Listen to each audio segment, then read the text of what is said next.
بسم اللہ الرحمن الرحیم۔ السلام علیکم۔ میں اپنا کلینک بند کر کے گھر جانے لگی تو اچانک ایک لڑکی میرے پاس آئی اور بولی، ڈاکٹر صاحبہ میرے پیٹ میں شدید درد ہے، پلیز میرا چیک اپ کر لیں۔ مجھے بہت ترس آیا اور فوراً اسے بیڈ پر لٹا دیا کہ اچانک باہر دروازہ بجا جہاں 7 لڑکے کھڑے مجھ سے پوچھ رہے تھے کہ آپ کے پاس کوئی لڑکی تو نہیں آئی۔ لڑکی نے فوراً اشارے سے مجھے منع کیا تو میں سمجھ گئی اور ان آوارہ لڑکوں کو انکار کر دیا تو وہ چلے گئے۔ تب اس لڑکی کے چہرے پر ایک عجیب سی مسکراہٹ آئی۔ میں نے اگنور کر دیا، مگر جیسے ہی میں نے علاج کے لیے لڑکی کی قمیض اٹھائی تو پیروں تلے سے جان نکل گئی۔ میں اپنے کلینک میں معمول کے مطابق کام کر رہی تھی جب میرے شوہر کا فون آیا تھا۔ وہ بہت پریشان لگ رہا تھا، کہنے لگا چھوٹی بیٹی کی طبیعت بہت خراب ہے، اس کا بخار ٹوٹنے کا نام ہی نہیں لے رہا، تم جلدی سے گھر آ جاؤ۔ یوں تو میں اپنا کلینک رات کے 8 بجے بند کیا کرتی تھی، مگر آج مجھے 7 بجے ہی گھر جانا پڑ رہا تھا کیونکہ میں اپنی بیٹی کی وجہ سے بہت زیادہ پریشان ہو چکی تھی۔ میں جیسے ہی باہر نکلی ایک جوان لڑکی میرے کلینک میں آ گئی۔ وہ کہنے لگی، ڈاکٹر صاحبہ میرا چیک اپ کر لیں، میری طبیعت ٹھیک نہیں ہے۔ میں بولی، سوری، ابھی میرے پاس وقت نہیں ہے، مجھے گھر جانا ہے، آپ ایسا کریں کل صبح آ جانا۔ اس لڑکی نے زور زور سے رونا شروع کر دیا۔ وہ بولی، میرے پیٹ میں بہت درد ہے، اگر آپ نے میرا چیک اپ نہیں کیا تو مجھے لگتا ہے میں درد سے تڑپ تڑپ کر مر جاؤں گی۔ مجھے اس پر ترس آ گیا۔ میں نے سوچا کیا پتہ اس کو چیک کر کے دوا دوں تو اللہ میری بیٹی کو ٹھیک کر دے۔ میں بولی، اچھا جلدی سے لیٹ جاؤ، مجھے معائنہ کرنے دو۔ وہ بیڈ پر لیٹ گئی۔ میں اس کا چیک اپ کرنے لگی تھی کہ اچانک باہر دروازہ بجا تھا۔ دروازہ اتنی زور سے بجایا جا رہا تھا کہ مجھے لگا ابھی ٹوٹ جائے گا۔ ایک لمحے کے لیے خیال آیا کہ کہیں ایسا تو نہیں ہوا کہ میری بیٹی کی طبیعت زیادہ بگڑ گئی ہو اور میرا شوہر اسے یہیں پر لے آیا ہو۔ میں نے جلدی سے دروازہ کھول دیا۔ میرے سامنے 7 لڑکے کھڑے مجھ سے پوچھ رہے تھے کہ آپ کے پاس کوئی لڑکی تو نہیں آئی۔ میں ایک دم سے چونک گئی تھی۔ ایک تنہا لڑکی میرے کلینک میں پڑی تھی اور اب یہ 7 لڑکے اس کے متعلق استفسار کر رہے تھے۔ میں نے اس لڑکی کی طرف دیکھا تو اس نے فوراً اشارے سے مجھے منع کر دیا تو میں سمجھ گئی کہ معاملہ کچھ گڑبڑ ہے۔ میں نے آوارہ لڑکوں سے کہہ دیا کہ نہیں، یہاں تو کوئی لڑکی نہیں آئی۔ وہ میری بات سن کر مطمئن ہو گئے تو وہ چلے گئے تھے۔ تب اس لڑکی کے چہرے پر ایک عجیب سی مسکراہٹ پھیل گئی تھی۔ میں یہ سب دیکھ کر چونک تو گئی تھی مگر میں نے اگنور کر دیا۔ میں جلدی سے اس کی جانب بڑھی اور کہا کہ مجھے تمہارا چیک اپ کر کے گھر جانا ہے، میری بیٹی کی طبیعت ٹھیک نہیں ہے۔ اس نے سر ہلا دیا تھا۔ میں نے جلدی سے لڑکی کے پیٹ کے معائنے کے لیے اس کی قمیض اٹھائی تو پیروں تلے سے زمین نکل گئی تھی۔ میں اب سمجھی تھی کہ یہ لڑکی پیٹ درد کا ناٹک کر رہی ہے، بلکہ یہ تو اپنے اندر ایک بہت ہی بڑے راز چھپائے ہوئے ہے۔ میں نے جلدی سے اپنا موبائل نکالا تھا۔ وہ لڑکی مجھے دیکھ کر بہت گھبرا گئی تھی۔ میں بولی، میری بیٹی کی طبیعت خراب ہے۔ اس نے سر ہلا دیا تو میں نے دوسری طرف جا کر اپنا موبائل کھول کر دیکھا، اس میں اس لڑکی کی تصویر موجود تھی۔ میرا دل خوشی سے اچھل پڑا تھا۔ میں اب سارا ماجرا سمجھ گئی تھی۔ مجھے پتا چل گیا کہ وہ لڑکے اس لڑکی کے پیچھے کیوں آئے تھے۔ میں نے موبائل سائیڈ پر رکھ دیا۔ میں اس لڑکی کے پاس آئی اور بولی، میرا شوہر فون پہ فون کر رہا ہے، اس سے بات کرنا ضروری تھا۔ اس نے سر ہلا دیا تھا۔ میں بولی، تمہارا نام کیا ہے؟ وہ بولی، میرا نام مریم ہے۔ میں نے سنجیدہ چہرہ بنایا اور بولی، مریم، تمہارے پیٹ میں اس وقت بہت خرابی ہے، اگر اس کا ٹھیک طریقے سے علاج نہ کیا گیا تو تمہاری جان کو خطرہ بھی ہو سکتا ہے۔ مریم نے عجیب سی نگاہوں سے میری جانب دیکھا تھا۔ وہ بولی، آپ کے پاس الٹرا ساؤنڈ مشین نہیں ہے کیا؟ میرے پاس مشین موجود تھی مگر میں نے نفی میں سر ہلا دیا تھا۔ میں کسی بھی قیمت پر اس لڑکی کو ہاتھ سے نہیں گنوا سکتی تھی۔ جب میں نے بتایا کہ میرے پاس الٹرا ساؤنڈ مشین نہیں ہے تو وہ مسکرا دی تھی، جبکہ مجھے اس کی سادگی پر ہنسی آ گئی تھی۔ وہ شاید یہ نہیں جانتی تھی کہ ایک ڈاکٹر نبض سے ہی مریض کو ٹٹول لیتا ہے۔ میں بھی اس کا مرض جان چکی تھی۔ اس کے لیے بیڈ ریسٹ نہایت ضروری تھا۔ میں نے اس سے کہا کہ تم نے کچھ ماہ بیڈ سے بالکل بھی نہیں اترنا۔ میری بات سن کر مریم کا چہرہ اتر گیا تھا۔ وہ بولی، میں اکیلی رہتی ہوں، میرے آگے پیچھے کوئی نہیں ہے، مجھے خود ہی اپنا کام کرنا پڑتا ہے۔ میں بولی، مریم، تم میری چھوٹی بہنوں کی طرح ہو، تم میرے ساتھ میرے گھر کیوں نہیں چلتی؟ اللہ کا دیا ہوا میرے پاس سب کچھ موجود ہے، میرے گھر میں نوکر چاکر بھی ہیں جو تمہارا مکمل طور پر خیال رکھیں گے۔ مریم کی آنکھیں ایک دم آنسوؤں سے لبریز ہو گئی تھی۔ وہ بولی، اگر آپ مجھ پر یہ کرم کر دیں گی تو میں آپ کا احسان عمر بھر نہیں اتار پاؤں گی۔ میں اس لڑکی کو لے کر اپنے گھر آ گئی تھی۔ گھر پہنچتے ہی میرا استقبال میری بیٹی کی چیخوں نے کیا تھا۔ میرا کلیجہ کٹ کر رہ گیا تھا۔ میں نے بھی پھر ہمت کی اور کمرے میں جانے کی بجائے جلدی سے کچن میں گئی تھی۔ وہاں میری ملازمہ کام میں مصروف تھی۔ میں جلدی سے بولی، شریفہ، میں اس لڑکی کو کلینک سے لے کر آئی ہوں، اس کی طبیعت ٹھیک نہیں ہے، اسے مکمل بیڈ ریسٹ کروانا ہے، یہ کمرے سے باہر بھی نہ نکلے، جو بھی ضرورت ہو اسے کمرے میں پہنچا دینا۔ وہ لڑکی میری بڑی مشکور تھی، کہنے لگی، آپ میرا جتنا خیال کر رہی ہے شاید کوئی اپنا بھی نہیں کرتا۔ میں نے جلدی سے سر ہلایا اور آگے چلی گئی تھی۔ میں نے اپنی روتی بلکتی بچی کو گود میں لیا تو اسے قرار آ گیا تھا۔ میں نے بخار چیک کیا تو 102 بخار تھا اسے۔ میں نے جلدی سے اپنی بیٹی کے جسم پر ٹھنڈی پٹیاں کی اور اس کو سیرپ دیا تھا۔ وہ میرے ساتھ ہی لگ کر سو چکی تھی۔ میں نے آمنہ کو بستر پر لٹایا اور بولی، جنید، میں کلینک سے ایک بے سہارا لڑکی کو لے کر آئی ہوں۔ وہ حیران ہوئے اور بولے، کیوں، کیا بات ہے؟ میں بولی، اس کے آگے پیچھے کوئی نہیں تھا اور اسے بیڈ ریسٹ کی ضرورت تھی، اس لیے میں اسے گھر لے کر آئی ہوں۔ جنید میری طرف حیرت سے دیکھنے لگے تھے۔ وہ بولے، کومل، اب تم یہ کام بھی کرنے لگی ہو؟ تم جانتی ہو نا مجھے میرے گھر میں کسی قسم کی مداخلت پسند نہیں ہے۔ وہ ایک غیر لڑکی ہمارے گھر کیسے رہ سکتی ہے؟ میں اپنے شوہر کو قبل از وقت کچھ بھی نہیں بتا سکتی تھی، اس لیے میں بولی، جنید، وہ لڑکی ایک کمرے تک محدود رہے گی، اسے بیڈ ریسٹ کی ضرورت ہے، تو پھر وہ ہمارے گھر میں مداخلت نہیں کرے گی۔ تب جنید چونک گئے تھے۔ وہ بولے، کیا اس کی طبیعت اس قدر خراب ہے؟ میں نے اس بات میں سر ہلا دیا تھا۔ وہ بولے، ٹھیک ہے، میں یہ مفت کا مہمان تب تک برداشت کروں گا جب تک وہ میرے معاملات سے دور رہے گا۔ میں بولی، بالکل ایسا ہی ہوگا۔ اگلے دن میں نے کلینک سے چھٹی کر لی تھی، کیونکہ میری بچی ابھی تک مکمل طور پر ٹھیک نہیں ہوئی تھی، اسے ماں کی ضرورت تھی۔ ویسے بھی میرے شوہر کو ایک بہت ضروری میٹنگ میں جانا تھا۔ میں بچی کو ملازموں کے حوالے کر کے نہیں جا سکتی تھی، میں گھر پر ہی رہی تھی۔ میں نے شریفہ کو بہت اچھے طریقے سے سمجھا دیا تھا کہ مریم بی بی کو اس کے کمرے تک محدود رکھنا ہے۔ اگر وہ کمرے سے باہر نکلنے کی کوشش کرے یا کسی قسم کی کوئی اور ایکٹیویٹی کرے تو مجھے ہر حال میں انفارم کرنا ہے۔ شریفہ میری بہت پرانی ملازمہ تھی، اس لیے مجھے اس پر 100% یقین تھا کہ وہ میرے ساتھ کسی قسم کی اونچ نیچ نہیں کر سکتی۔ رہی بات مریم کی، تو وہ میرے لیے بالکل ایک انجان لڑکی تھی۔ میں نہیں جانتی تھی کہ وہ کون تھی اور کہاں سے آئی تھی۔ پھر جس رات وہ میرے کلینک آئی تھی، اس کے پیچھے آنے والے 7 لڑکوں کو بھی میں نہیں بھولی تھی۔ وہ اوباش سے لڑکے لگ رہے تھے۔ مجھے کامل یقین ہے کہ مریم ان لڑکوں سے چھپتی پھر رہی تھی۔ اس چیز سے تو میں نے یہی نتیجہ اخذ کیا تھا کہ مریم ان لڑکوں کو جانتی تھی۔ اگر جانتی نہ ہوتی تو کبھی بھی وہ اس کے پیچھے یوں میرے کلینک تک نہ آ جاتے۔ اور پھر جب میں نے اس کے پیٹ سے قمیض اٹھائی تھی تو میں بھی لرز کر رہ گئی تھی۔ خیر، میں نے ان باتوں کا ذکر نہ تو اپنے شوہر سے کیا تھا اور نہ ہی ملازمہ سے کیا تھا، بلکہ میں نے تو مریم پر بھی یہ راز آشکار ہونے نہیں دیا تھا کہ میں اس کے متعلق جان گئی ہوں، نہیں تو وہ اس حالت میں میرے گھر سے چلی جاتی۔ میں مریم کا ہر ممکن حد تک خیال رکھتی تھی۔ اکثر جب میں رات کے وقت گھر واپس آتی تو مریم میرے پاس آ کر بیٹھ جایا کرتی تھی۔ وہ مجھ سے ڈھیروں باتیں کیا کرتی تھی۔ مریم اس قدر خوبصورت تھی کہ اس کا حسن دیکھ کر ہی دنگ رہ جاتی تھی۔ اب سب کچھ اچھا بھلا جا رہا تھا، مگر اتوار والے دن جب جنید بھی گھر میں ہی موجود تھے تو مریم اپنے کمرے سے باہر نکل آئی تھی۔ ہم دونوں میاں بیوی اس وقت لاؤنج میں بیٹھے ہوئے تھے، جبکہ میری 3 سال کی بیٹی نے ادھم مچایا ہوا تھا۔ وہ یہاں وہاں بھاگتی پھر رہی تھی۔ تبھی مریم میرے پاس آ کر بولی، باجی، آج میرا دل پکوڑے کھانے کو کر رہا ہے، اگر آپ اجازت دیں تو میں پکوڑے بنا لوں؟ میں مسکرا دی اور بولی، مریم، میں ڈاکٹر ہوں نا، اس لیے میں تمہاری کنڈیشن سے اچھی طرح سے واقف ہوں، تمہیں کام کرنے کی اجازت نہیں دے سکتی۔ ہاں، البتہ میں شریفہ سے کہہ کر تمہارے لیے پکوڑے بنوا لیتی ہوں۔ مریم مسکرانے لگی تھی۔ وہ بولی، باجی، آپ کا بہت بہت شکریہ کہ آپ میرا اس قدر خیال رکھتی ہیں، مگر میرے پکوڑے بنانے کی ریسیپی ذرا مختلف ہے، آج میرا دل خود بنا کر کھانے کو کر رہا ہے۔ میں بولی، تم شریفہ کو بتا دو اپنی ریسیپی۔ اس سے قبل کہ میں مریم سے کچھ بولتی، جنید بولے، کیا ہو گیا ہے کومل؟ مہمان پر اس قدر پابندیاں نہیں لگاتے۔ جاؤ مریم، تم کچن میں چلی جاؤ، اور ہاں، اگر اپنے ہاتھوں کے پکوڑے ہمیں بھی چکھا دو گی تو بہت مہربانی ہوگی۔ میں نے جنید کی طرف بڑی حیرت سے دیکھا تھا۔ ان کی آنکھوں میں ایک خاص قسم کی چمک تھی، جیسے ان کے مرجھائے ہوئے وجود میں جان پڑ گئی ہو۔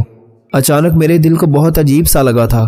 میں جنید سے واقف تھی، وہ دل پھینک قسم کے انسان نہیں تھے، بلکہ ہماری شادی کو 5 سال ہونے والے تھے۔ ان 5 سالوں میں میں نے ان میں کوئی بھی برائی نہیں دیکھی تھی۔ پھر بھی میرے دل میں کچھ عجیب سے وسوسے سر اٹھانے لگے تھے۔ میں نے اپنا سر جھٹک دیا تھا۔ تھوڑی دیر بعد مریم پکوڑوں کے ساتھ کچن سے نکل آئی تھی۔ اس کے آتے ہی جنید پھر سے جی اٹھے تھے۔ وہ بولے، واہ مریم، تم تو بہت سگڑ نکلی، مجھے توقع نہیں تھی کہ تم اتنی جلدی پکوڑے بنا لو گی۔ ایک میری بیوی ہے جو ایک آملیٹ بنانے میں پورا گھنٹہ لگا دیتی ہے۔ وہ اپنی بات سے خود ہی محفوظ ہونے لگے تھے۔ پھر مریم اور جنید آپس میں ہلکی پھلکی باتیں کرنے لگے تھے۔ ایسا لگتا ہی نہیں تھا کہ میں وہاں پر موجود ہوں۔ تب میں ایک دم غصے سے بولی تھی، اٹھو مریم، اپنے کمرے میں جاؤ، اب شام تک بیڈ سے اٹھنا بھی مت۔ مریم پھیکی سی پڑ چکی تھی، جلدی سے اٹھ کر اپنے کمرے میں چلی گئی تھی۔ اس کے جاتے ہی جنید پھر سے اپنے موبائل پر مصروف ہو چکے تھے۔ اب خطرے کی گھنٹی بج چکی تھی۔ میں مزید مریم کو اپنے گھر میں برداشت نہیں کر سکتی تھی، مگر مجھے اس سے بہت بڑا فائدہ ملنے والا تھا۔ میں یہ فائدہ نظر انداز نہیں کر سکتی تھی۔ میں نے سوچا کہ جنید کو تو کسی نہ کسی طرح لگام ڈال ہی لوں گی، بس میں مریم کو اپنے ہاتھوں سے جانے نہیں دے سکتی تھی۔ اب میں نے چوکیدار سے کہہ دیا تھا کہ دنیا ادھر سے ادھر ہو جائے، تم نے مریم کو میری اجازت کے بغیر اس گھر سے نکلنے نہیں دینا۔ اگر تمہارے صاحب بھی کہیں تو بھی تم نے تب تک اسے یہاں سے نہیں نکلنے دینا جب تک میرے آرڈرز نہ آ جائیں، ٹھیک ہے نا؟ اس نے سر ہلا دیا تھا۔ میں شریفہ سے کہنا چاہتی تھی کہ تم میری غیر موجودگی میں جنید اور مریم پر نظر رکھنا۔ جنید 6 بجے کام سے واپس آ جایا کرتے تھے، جبکہ مجھے رات 8 بجے تک گھر لوٹنا ہوتا تھا۔ میرے پیچھے 2 گھنٹوں میں بہت کچھ ہو سکتا تھا۔ مریم ایک عام سی لڑکی سے میرے گھر اور شوہر کی مالکن بن سکتی تھی۔ میں ان کی پہرہ داری کرنا چاہتی تھی، مگر ایک ملازمہ سے میں یہ سب کہتے ہوئے ہچکچا رہی تھی۔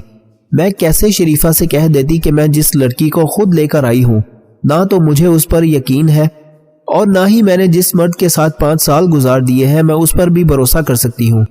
اس لیے میں نے یہ بات ان سے نہیں کہی تھی۔ میں نے سوچا کہ جنید ایک سمجھدار انسان ہے، وہ ہرگز میری جگہ ایک انجان لڑکی کو نہیں دے سکتا۔ آج میں کام پر تو آئی تھی، مگر میرا دل نہیں لگ رہا تھا، اس لیے میں نے اپنا کلینک وقت سے آدھا گھنٹہ پہلے ہی بند کر دیا تھا۔ میں گھر پہنچی تو سب کچھ معمول کے مطابق ہو رہا تھا۔ جنید بیٹی کے ساتھ کھیل رہا تھا، شریفہ کچن میں کام کر رہی تھی، مریم اپنے کمرے میں تھی۔ میں کچن میں چلی آئی تھی۔ میں نے شریفہ سے پوچھا کہ آج کیا بنایا ہے، تو وہ بولی بریانی بنائی ہے۔ میں چونک گئی تھی، کیونکہ ہمارے گھر میں بریانی ہفتے کی رات ہی بنا کرتی تھی اور آج منگل تھا۔ میں بولی، کیوں آج بریانی کیوں بنا لی تم نے؟ وہ بولی، بی بی جی مریم بی بی کہہ رہی تھی کہ بریانی کھانی ہے۔ میں چڑ کر بولی، تو تم نے اسے بتایا نہیں کہ ہمارے گھر میں ہفتے میں بریانی بنتی ہے؟ تو وہ بولی، جی بی بی جی میں نے کہا تھا، مگر جنید صاحب بولے کہ جیسے مریم بی بی کہہ رہی ہیں ویسے ہی کرو۔ مجھے بہت زیادہ غصہ آ رہا تھا۔ پھر شریفہ نے ادھر ادھر دیکھا تھا، ایسے لگ رہا تھا جیسے وہ مجھے کوئی راز کی بات بتانا چاہ رہی ہو۔ میں بولی، کیا بات ہے شریفہ؟ اس نے ڈرتے ڈرتے کہا، بی بی جی آج صاحب 4 بجے ہی گھر آ گئے تھے۔ میں نے وجہ پوچھی تو کہنے لگے کہ طبیعت خراب تھی، آرام کرنے گھر آ گیا، مگر تب سے لے کر اب تک مریم اور صاحب جی لاؤنج میں بیٹھے باتیں کر رہے ہیں۔ اب جب کہ آپ کے آنے کا وقت ہوا تو صاحب جی بہانہ بنا کر اٹھ گئے، تو مریم اپنے کمرے میں چلی گئی تھی۔ وہ مزید بولی، بی بی جی اس طرح کی جوان اور حسین لڑکی آپ کو اپنے گھر میں نہیں لانا چاہیے تھی۔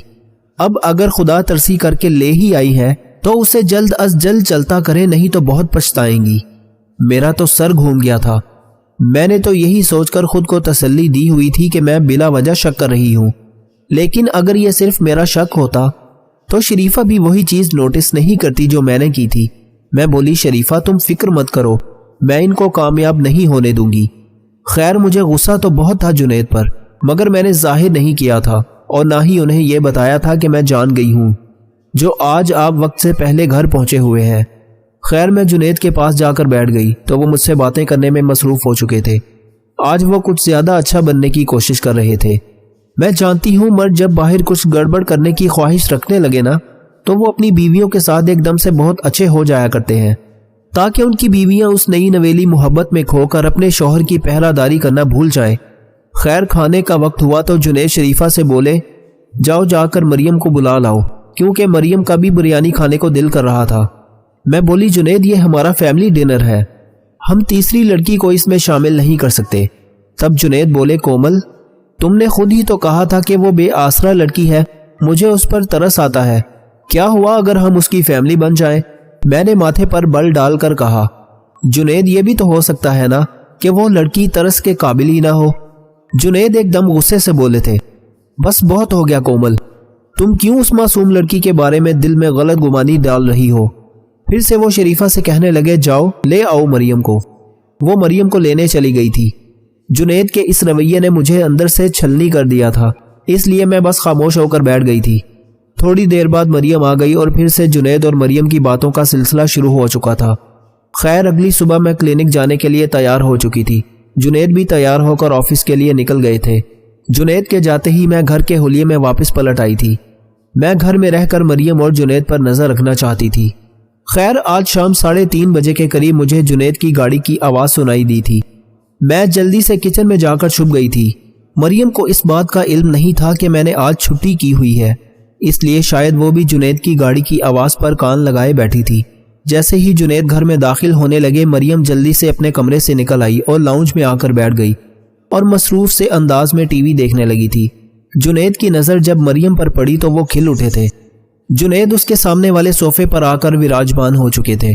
میں ان دونوں کی باتیں سننے لگی تھی۔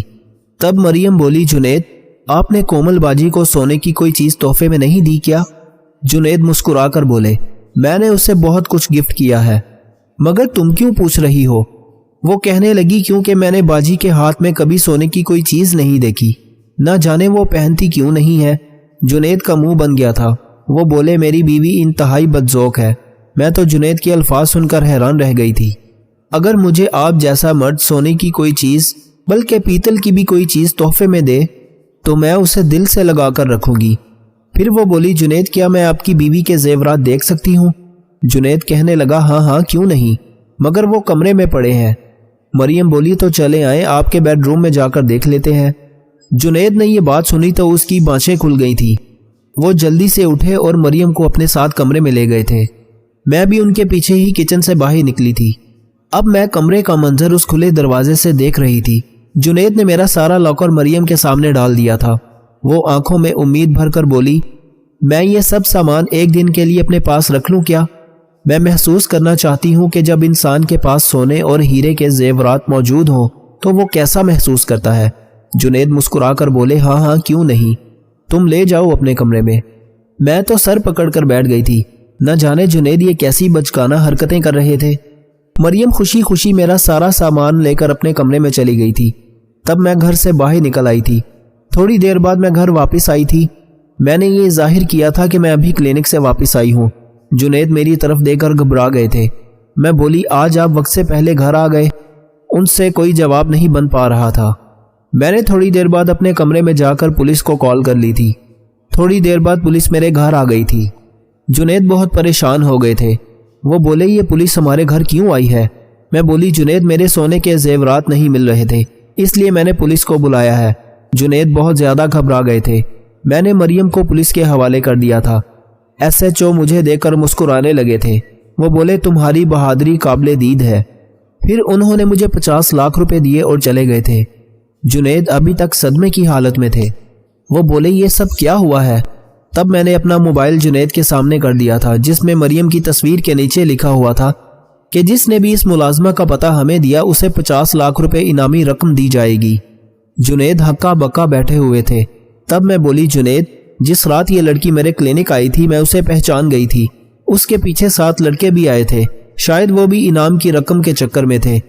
میں اسے اپنے گھر لے آئی۔ میں نے پہلے ہی دن پولیس کو انفارم اس لیے نہیں کیا تھا کیونکہ میں اس لڑکی کو ایک موقع دینا چاہتی تھی۔ مجھے لگا کہ شاید یہ لڑکی گھر کا ماحول پا کر برائی سے توبہ کر لے، مگر اس نے تو میرے ہی گھر میں نقب لگانے کی کوشش کی تھی، اس لیے میں نے پولیس کو بلا لیا۔ جنید بولے، توبہ، وہ شکل سے کتنی معصوم لگتی تھی اور نکلی کیا؟ تب میں بولی، جنید معصوم صرف وہی عورت ہوتی ہے جس سے آپ کا نکاح ہوا ہو، جو آپ کے بچوں کی ماں ہو۔ اس کے علاوہ ہر عورت سے بچنا چاہیے۔ میں جنید پر بہرے گہرے طنز بھی کر سکتی تھی، مگر میں انہیں شرمندہ ہوتے ہوئے دیکھ سکتی تھی۔ یہ اور بات ہے کہ اب میں عمر بھر جنید پر بھروسہ نہیں کر پاؤں گی۔ انعامی رقم تو مجھے مل گئی ہے، مگر اب میں بے سکون ہو چکی ہوں۔ اب مجھے ہر لمحہ اپنے شوہر پر شک رہنے لگا ہے کہ وہ نہ جانے کب بدل جائیں۔ مگر شریفہ کہتی ہے کہ بی بی جی صاحب کو بہت ہی بڑا سبق مل گیا ہے، اب عمر بھر کسی عورت کی جانب نظر اٹھا کر بھی نہیں دیکھیں گے۔ میں امید کرتی ہوں کہ شریفہ کے الفاظ سچ ثابت ہو جائیں اور میرا شوہر ہمیشہ کے لیے سدھر جائے۔ زندگی بہت تھوڑی سی ہے، کسی سے نفرت، حقارت یا کسی کا برا سوچ کر شاید ہم اپنی انا کی تسکین تو کر لیں، مگر یقین جانیے ہمارے اندر کا انسان کبھی خوش نہیں رہ پائے گا۔ اس لیے خوشیاں، محبتیں اور آسانیاں بانٹیں۔ لیکن ہمارا طرز زندگی کیسا ہے؟ اس کا مختصر نقشہ بھی آپ کے سامنے پیش کروں گا اور آپ کو یہ بھی بتاؤں گا کہ روٹی کھاتے وقت روٹی میں بال نکل آئے تو کس بات کی نشانی ہے۔ پیارے دوستو، زندگی ایک بار ملتی ہے، مگر ہم دکھوں اور پریشانیوں اور مصیبتوں کی نظر کر کے دنیا میں ہی اپنی زندگی کو عذاب بنا لیتے ہیں، اور ہماری زندگی میں آنے والی مشکلات خود ہماری پیدا کی ہوئی ہوتی ہے، کیونکہ ہم اکثر دوسروں کو ٹینشن، تکالیف اور دکھ پہنچانا چاہتے ہیں، ایک دوسرے کا برا سوچتے ہیں، منافقت میں ایک دوسرے پر بازی لے جانا چاہتے ہیں، اور کسی کو ترقی کرتے ہوئے نہیں دیکھ سکتے، اس کی ٹانگیں کھینچنا اپنا فرض سمجھتے ہیں۔ غیبت ایک عام بیماری بن چکی ہے، جہاں چار دوست جمع ہو وہاں کسی نہ کسی غیر موجود فرد کی برائی کرنا ضروری ہوتا ہے۔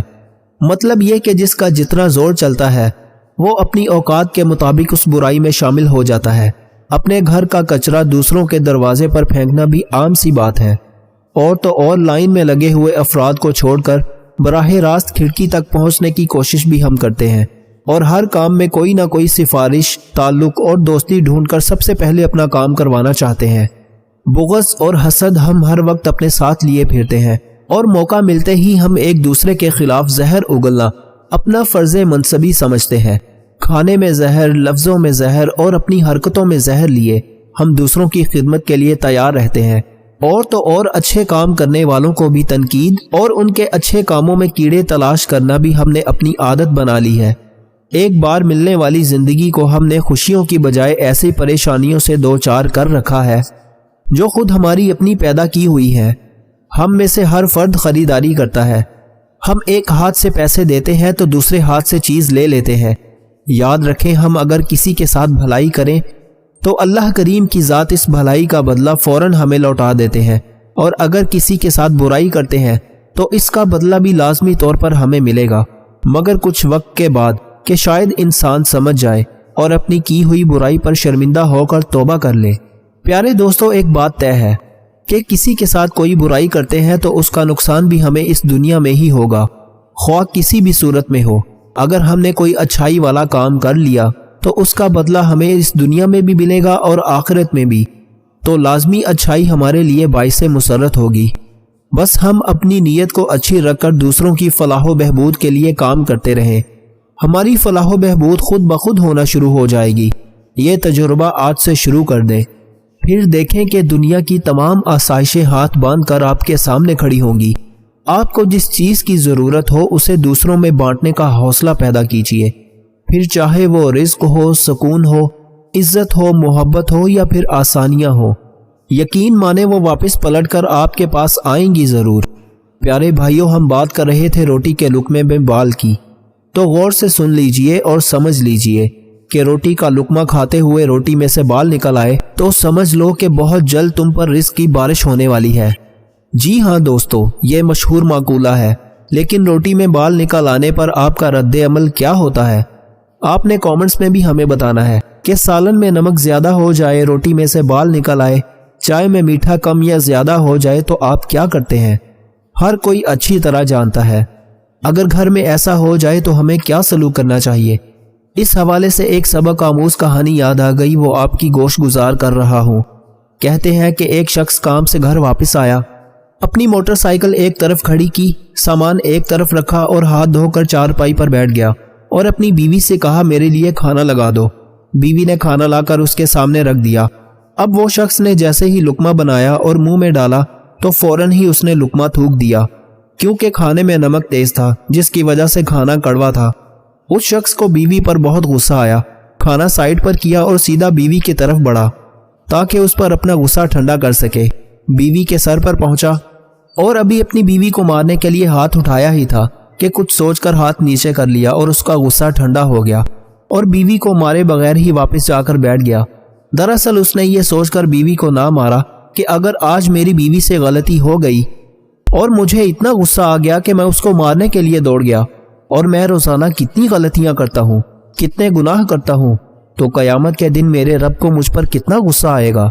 جتنی قدرت میں اپنی بیوی پر رکھتا ہوں اس سے کہیں زیادہ قدرت مجھ پر میرا رب رکھتا ہے۔ کچھ عرصے بعد اس شخص کا انتقال ہو گیا۔ انتقال کے بعد ایک دن وہ شخص کی بیوی اس کو خواب میں دیکھتی ہے اور پوچھتی ہے اللہ تعالیٰ نے تیرے ساتھ کیا معاملہ کیا؟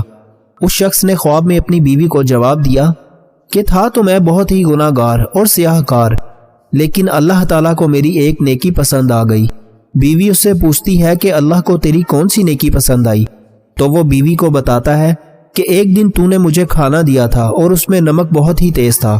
جیسے ہی میں نے لقمہ منہ میں ڈالا تو مجھے بہت غصہ آیا، تو میں تیری طرف غصے سے لپکا اور تجھے پیٹنے کے لیے میں نے ہاتھ اٹھایا، لیکن اسی لمحے میں نے یہ سوچ کر ہاتھ نیچے کر لیا کہ تیری غلطی کی وجہ سے میں تجھے پیٹنے کے لیے تیار ہو گیا، اور میں دن میں کتنی غلطیاں کرتا ہوں، کتنے گناہ کرتا ہوں، قیامت کے دن مجھ پر میرا رب کتنا غصہ کرے گا، اس وقت میں کیا کروں گا؟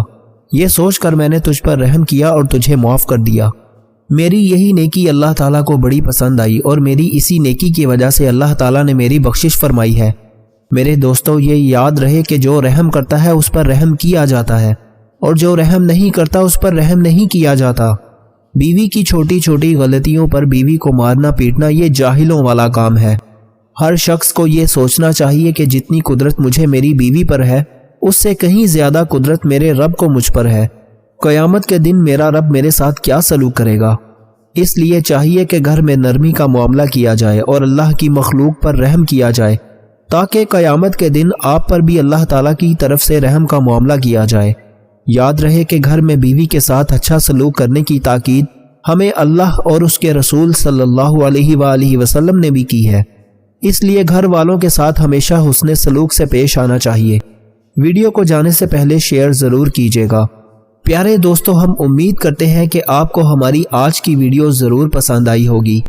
اگر آپ کو ہماری آج کی یہ ویڈیو پسند آئی ہے تو آپ سے گزارش کرتے ہیں کہ آپ اپنے اس چینل اوکے کورس کو ضرور سبسکرائب کریں اور ساتھ ہی لگے بیل کے بٹن کو بھی پریس کر کے آل پر کلک کر لیں، تاکہ آپ کے پاس ہماری آنے والی مزید معلوماتی ویڈیوز کا نوٹیفیکیشن بر وقت ملتا رہے۔